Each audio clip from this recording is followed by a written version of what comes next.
নিঃশব্দ যন্ত্রণার দীর্ঘ 15 বছর অবশেষে মানবিকতার ছোঁয়ায় আলো দেখলেন মুর্শিদাবাদের জলঙ্গির জয়কৃষ্ণপুর মুরাদপুরের জাহাঙ্গীর মণ্ডল। হাঁটা চলা তো দূরস্থ, বিছানায় শুয়ে কাটছিল এক যুগেরও বেশি সময়।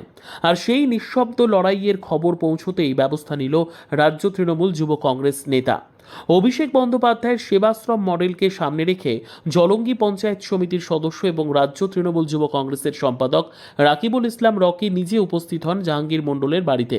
সঙ্গে হুইলচেয়ার।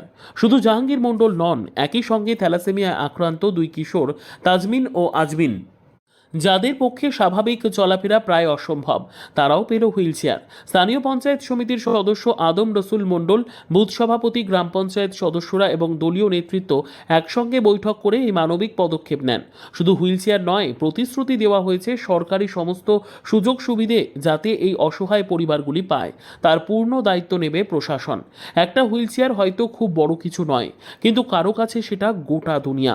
মানবিকতার এই উদাহরণ আবারও প্রমাণ করলো সাহায্যের ইচ্ছে থাকলে পাহাড়ও টলা যায়। আজকে আমরা জলঙ্গি বিধানসভার জলঙ্গি গ্রাম পঞ্চায়েত এলাকার জয়কৃষ্ণপুর মুরাদপুর গ্রামে উপস্থিত হয়েছিলাম।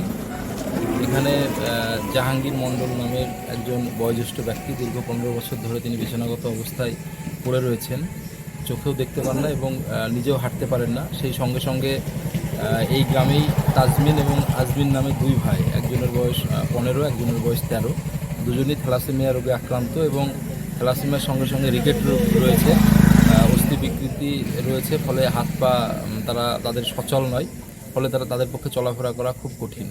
আজকে আমরা আমাদের নেতা ডায়মন্ড হারবারের সাংসদ শ্রী অভিষেক বন্দ্যোপাধ্যায়ের সেবাশ্রয়কে পাথেয় করে অনুকরণ করে আমরা এখানে উপস্থিত হয়েছিলাম। আমরা এখানে জলঙ্গি পঞ্চায়েত সমিতির সদস্য আদম রসুল মণ্ডল, এই সংসদ থেকে যারা তৃণমূল কংগ্রেসকে নেতৃত্ব দেয়, সর্বস্তরের নেতৃত্বের উপস্থিতিতে আমরা জাহাঙ্গীর মণ্ডলের বাড়িতে উপস্থিত হয়ে তাকে একটা হুইল চেয়ার আমরা সহযোগিতা হিসেবে তুলে দিলাম এবং সেই সঙ্গে সঙ্গে তাজমিন আজমিন দুই ভাইকে ব্যবহার করবার জন্য আমরা একটা গাড়ি তাদেরকে তুলে দিলাম।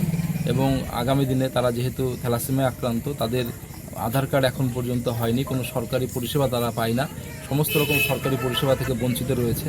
আমরা দলীয়ভাবে এখানকার যারা নেতৃত্ব রয়েছে তাদের সহযোগিতায় যাতে খুব শীঘ্রই তারা সরকারি অনুদান পায়, সরকারি সহযোগিতা পায় এবং দলীয় সহযোগিতা পায়, আমরা সেটা তাদেরকে দেখার আমরা তাদেরকে কথা দিলাম যে সব রকম সহযোগিতা আমরা করব।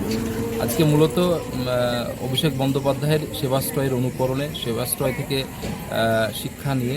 দীক্ষা নিয়ে আমরা মানব সেবায় এই দুটো পরিবারের পাশে দাঁড়ানোর জন্য এখানে উপস্থিত হয়েছি।